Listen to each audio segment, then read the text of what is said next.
나는 어디에 투자를 해야 할까요? 라는 말씀 제목으로 지어봤는데, 이 질문을 던지자마자 막 1부에서 2부에서 어떤 이야기가 나오는지 아십니까? 막 비트코인이요. 막 비트코인, 여러분 비트코인이 요즘 떡락하고 있는데 여러분 그런 거에 투자하면 안 돼요. 예? 그리고 막 주식이요 하고 있는데 여러분 벌써부터 그런 주식을 알고 있으면 안 되는 거예요. 아시겠죠? 여러분들은 순수하니까 여러분 그런 세상 것에 벌써부터 물이 들면 안 돼요. 항상 그렇죠? 그게 하주처럼 막 비트코인이 뭐예요? 주식이 뭐예요? 이거 이래야 돼요. 여러분 아시겠죠?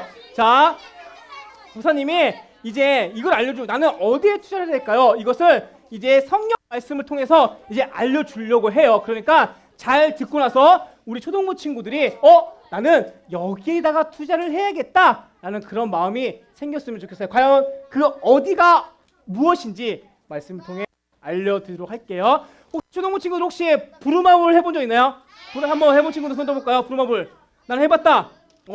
좀 있네요. 목사님 손 내리고. 자, 목사님도 이 부루마블을 참 좋아하는데요.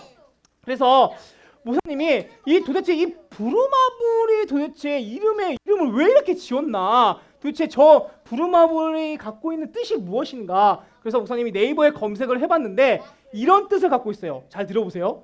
우주 속에서 보석처럼 찬란히 빛나는 구슬 모양의 지구, 이런 뜻을 가지고 있대요. 다시 한번, 이 부루마블 뜻이 우주 속에서 보석처럼 찬란히 빛나는 구슬 모양의 지구라고 합니다. 여러분 이거는 목사님이 지은 게 아니라 네이버에 이렇게 나와 있대요. 그러니까 이런 뜻을 가지고 있는데, 여러분 이게 부루마블의 이 규칙을 알고 있죠? 게임을 딱 시작을 하면은 기본적으로 내가 받는 돈이 있습니다. 그게 100만 원이 됐든 300만 원이 됐든 그건 게임 정하기 나름인데, 자, 그리고 이제 게임 돈을 받았어요. 그리고 나서 이제 순서를 정해서 이제 주사위를 굴립니다. 자, 그리고 주사위에 그 숫자가 나온 만큼 이제 말을 이렇게 움직이면 되는 거예요. 그런데 어느 특정한 딱 이제 구역에 가면은 건물을 지을 수가 있어요. 우리 초등부 친구들 혹시 어느 나라 좋아하세요? 네? 미국. 여러분 미국의 수도가 어디죠? 네? 네? 자, 워싱턴. 자, 어디 좋아하는 나라 또? 어디 좋아하세요? 네? 한국. 여러분 한국의 수도는 어디예요? 서울이죠. 그렇죠? 자, 예를 들어서 자, 서울이라는 지역에 내가 건물을 짓고 싶어요. 그러면 일단은 서울이라는 딱 지역에 그 증서를 사야 돼요. 건물을 지을 수 있는 증서 같은 거를 돈을 주고 사고, 그리고 거기에다가 이제 빌딩, 집, 또 뭐 있죠? 호텔? 맞나요? 주택, 이렇게 세 가지 중에 지을 수 있는 게 있어요. 자, 그래서 나는 오케이, 나는 호텔을 짓겠다 하면서 또 돈을 주고 이제 짓습니다. 자, 이제 다음 사람이 주사위를 딱 굴렸어요. 그런데 내가 지은 그 서울 땅에 딱 걸렸습니다. 그러면 거기를 통과하기 위해서는 어떻게 해야 될까요? 그렇죠. 돈을 내야 돼요. 통일료를 나한테 내야 하는 것입니다. 자, 그런데 만약에 있잖아요. 돈을 지키기 위해서 나는 그냥 돈을 아무것도 안 하고 싶어. 그냥 게임에서 받은 돈 그냥 지킬래. 그래가지고 어떤 주사위를 굴렸는데 다 패스해. 나 아무것도 안 해. 통과 했어요. 자, 그리고 나서 다음에 어떤 친구가 주사위를 굴렸는데 건물을 막 짓기 시작합니다. 자, 그리고 나서 이제 그 모습을 보고 나서 속으로 이런 생각을 할 수 있어요. 쟤 증서 사는데 돈 썼네. 건물 지는데 돈 썼네. 내가 돈이 쟤보다 많다. 내가 이기고 있다. 분명히 그런 생각 할 거예요. 그런데 시간이 흘러서 계속해서 게임을 하다 보면은 어느 순간 내가 상대방이 지은 건물에 딱 이제 걸릴 때가 있겠죠. 그러면 어떻게 해야 된다고요? 돈을 지불해야 돼요. 그렇죠? 그러면 점점점 내 돈이 사라지는 것을 볼 수가 있습니다. 자, 이게 바로 이 투자를 어떻게 하냐에 따라서 돈을 얻을 수 있고 잃을 수도 있고 그렇죠? 그런 걸 목사님이 알려주는데 사실 이 투자의 뜻은 있잖아요. 나의 이익을 위한 행동입니다. 이 투자의 뜻은 나의 이익을 위한 행동인데 더 중요한 것은 이 투자가 갖고 있는 특징이 있어요. 나의 것을 지불해서 더 큰 것을 얻는 것. 이게 바로 이 투자의 특징입니다. 그렇죠? 부루마블 생각하시면 우리는 충분히 이해할 수가 있겠죠. 자, 그렇다고 하면은 목사님이 오늘 이 투자에 대해서 얘기를 하고 있는데 성경에서 말하고 있는 투자가 있습니다. 과연 그 투자가 과연 무엇인지 목사님이 이제 알려줄 텐데요. 자, 성경에서 말하는 투자는 무엇일까? 자, 같이 함께 우리 읽어보도록 하겠습니다. 시작! 땀 흘려 심고 기다려서 거두는 것. 자, 다시 한번 우리 읽어보도록 하겠습니다. 시작! 땀 흘려 심고 기다려서 거두는 것. 여러분 이 원리를 여러분 일단은 기억하셨으면 좋겠어요. 성경에서 말하는 투자는 땀 흘려 심고 기다려서 거두는 것입니다. 우리 초등부 친구들 혹시 이 달란트 받은 사람들의 이야기 알고 계신가요? 그렇죠? 성경에는 부자가 있었습니다. 이 부자에게는 이제 3명의 종들이 있었는데 부자가 이제 먼 나라로 이제 여행 갈 이제 계획을 갖고 있었어요. 그런데 여행을 가기 전에 3명의 종들을 부릅니다. 그리고 나서 각각 달란트를 줬는데 몇 달란트씩 줬을까요? 하나, 둘, 셋. 땡! 자, 몇 달란트? 아니에요. 자, 사준이. 땡! 자, 친구. 네. 땡! 자, 몇 달란트, 몇 달란트? 땡! 자, 친구. 땡! 자, 우리 지금 맨 뒤에 친구. 알려줬어요? 자, 그래요. 주하나. 땡! 여러분 어떻게? 어머 어떡하면 좋아? 야 이거 큰일 났네 진짜 이거. 자 사랑아 몇 달란트씩? 땡! 채윤이. 정답. 채윤이 가져가세요. 자 맞아요. 자 이제 부자가 이제 여행을 가기 전에 종들한테 1달란트, 2달란트, 5달란트씩 줬는데 자 이 1달란트를 우리나라 돈으로 환산하면 얼마라고? 얼마? 거의 그거는 옛날이고 지금 시세로 따지면 거의 10억 정도라고요. 10억 정도. 네, 10억 정도라고 합니다. 그러니까 진짜 엄청나게 큰 돈이에요. 그 돈을 주고 떠났습니다. 그리고 나서 이제 시간이 흘렀어요. 시간이 흐르고 나서 주인이 다시 집으로 왔습니다. 이제 주인이 궁금할 거 아니에요. 너희들한테 그만큼 큰 돈을 줬는데 이 종들이 과연 어디에 썼을까? 그래서 이제 묻습니다. 2달란트, 5달란트 받은 종들은 주인한테 이렇게 얘기를 해요. 주인님, 저희들은 장사를 해가지고 이윤을 남겼습니다. 그래? 그러자 이 주인이 이 말을 듣고 나서 이 2달란트와 5달란트를 받은 종들한테 이렇게 얘기해요. 잘하였도다 착하고 충성된 종아. 칭찬을 했어요. 자, 그러면 이제 누구 남았죠? 누구? 그렇죠. 1달란트 받은 사람 남았죠. 이제 주인도 궁금했겠죠. 1달란트 받은 종에게 이렇게 물어봤습니다. 너는 내가 준 그 1달란트를 어떻게 사용했니? 그러자 그 종은 이렇게 대답합니다. 땅을 파서 달란트를 묻었습니다. 이렇게 얘기를 했어요. 그 얘기를 듣고 나서 주인은 이렇게 대답합니다. 악하고 게으른 종아. 자, 우리 한번 이 이야기를 한번 좀 다시 한번 생각해 볼까요? 목사님이 얘기했던 성경적 투자가 뭐라고 했죠? 성경적 투자? 땀 흘려 뭐라고요? 땀 흘려. 그렇죠? 심고 기다려서 거두는 것이라고 했습니다. 그렇죠? 자, 그러면 여러분 우리 한번 상식적으로 생각해 봐요. 땅 파는 거 있잖아요. 땀 흘릴까요? 안 흘릴까요? 땀 안 흘린다고요? 지금 같은 날씨에 땅 파면은 무진장 땀이 날 죠. 땀 흘리는 거 같잖아요. 그렇죠? 땀 흘려서 돈을 심었습니다. 그렇죠? 그런데 여러분 만약에 그 땅에 파서 돈을 심었는데 새싹이 나고 자라서 돈이 나는 열매를 맺힐 수 있을까요? 그렇죠? 없습니다. 만약에 그렇게 된다고 하면 아마 목사님은 있는 돈 없는 돈 다 끌어모아서 땅에 묻을 것 같아요. 돈 열매야 잘 좀 자라라 이렇게 하면서 절대 일어날 수가 없는 일이죠. 그런데 이 1달란트 받은 이 사람이잖아요. 이렇게 행동을 해서 악하고 게으른 종이라고 이제 혼이 났습니다.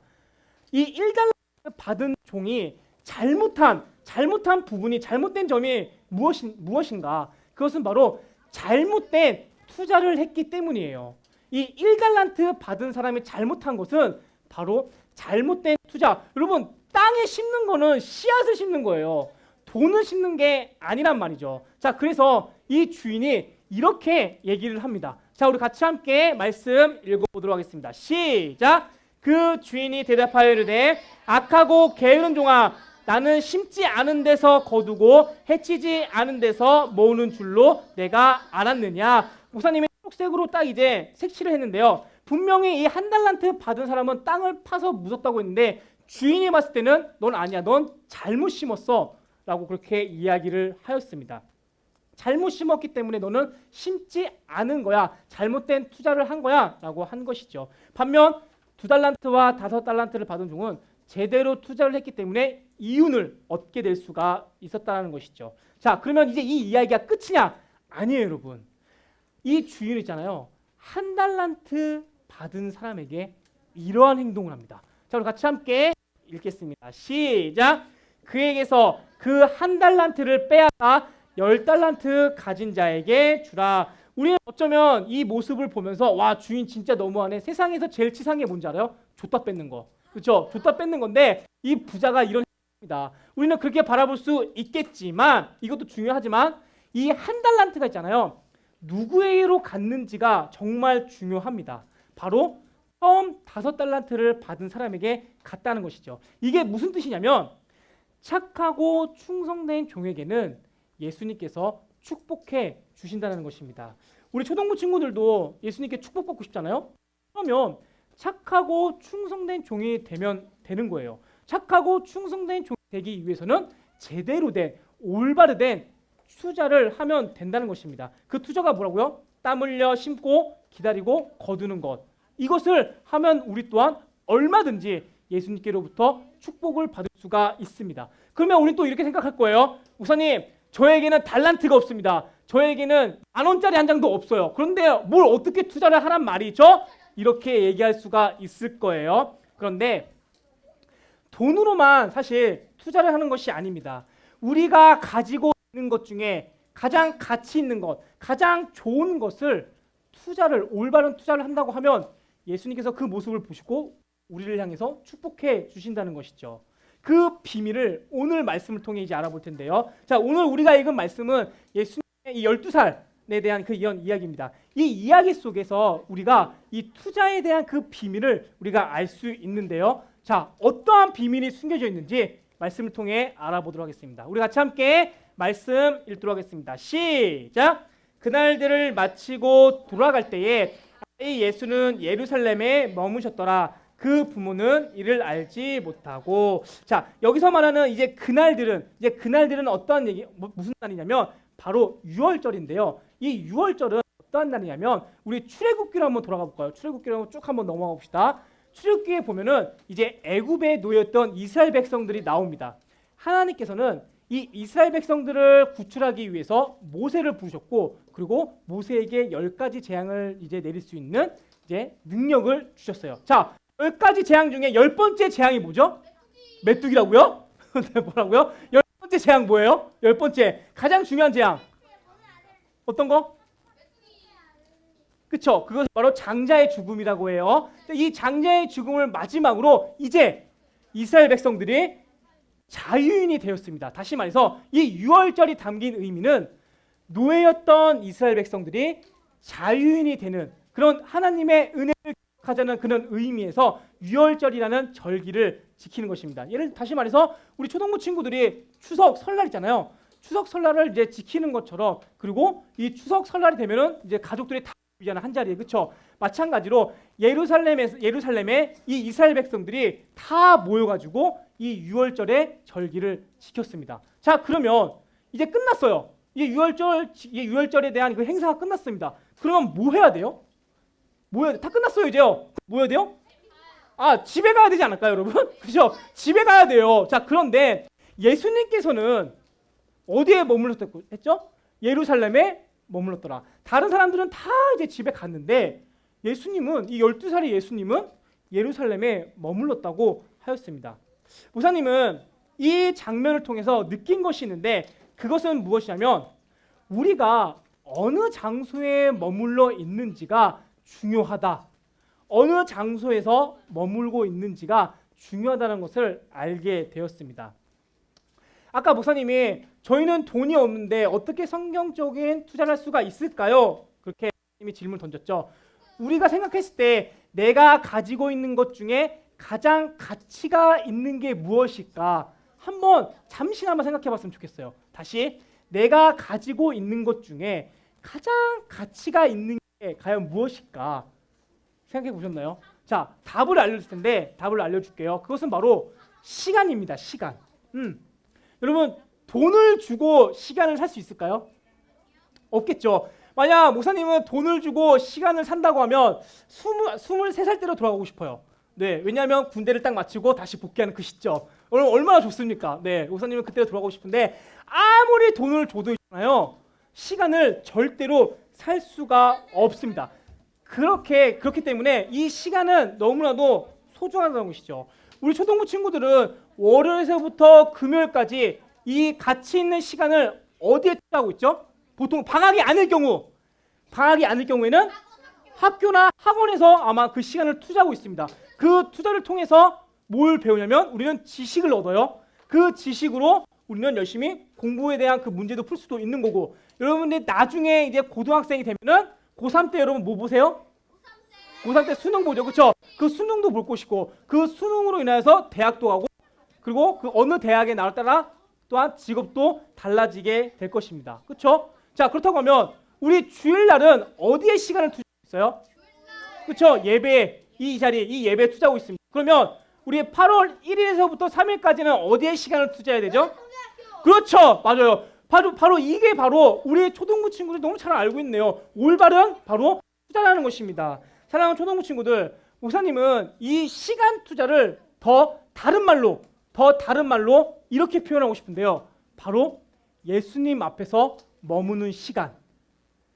우리의 투자, 우리 이 시간 투자를 예수님 앞에서 머무는 시간으로 표현하고 싶습니다. 우리가 주일에는 이 자리에 나와서 예배를 드림으로 예수님 앞에 시간을 투자합니다. 그렇죠? 드리는데 나머지 월요일에서부터 토요일까지 우리는 예수님 앞에 어떻게 하면 머물 수 있을까? 그렇죠? 아마 5번에 대한 답일 텐데 목사님은 그 중에서도 치읓, 이응, 디귿, 기억에 대해서 얘기하고 싶어요.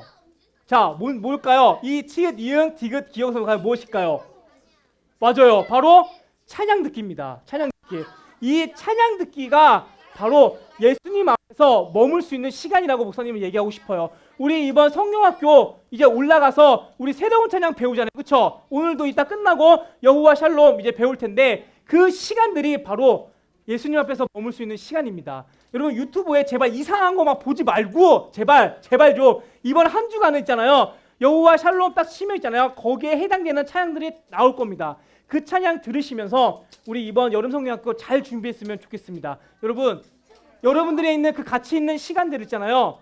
예수님 앞에 머무는 시간으로 좀 바꿨으면 좋겠습니다. 그럴 때 예수님께서는 우리를 축복하시고 그리고 착하고 충성된 종이라고 그렇게 부를 것입니다. 여러분 이 사실을 믿으며 내 시간을 올바르게 투자하는 우리 멋진 초중고 친구 되시길 예수님의 이름으로 축복합니다.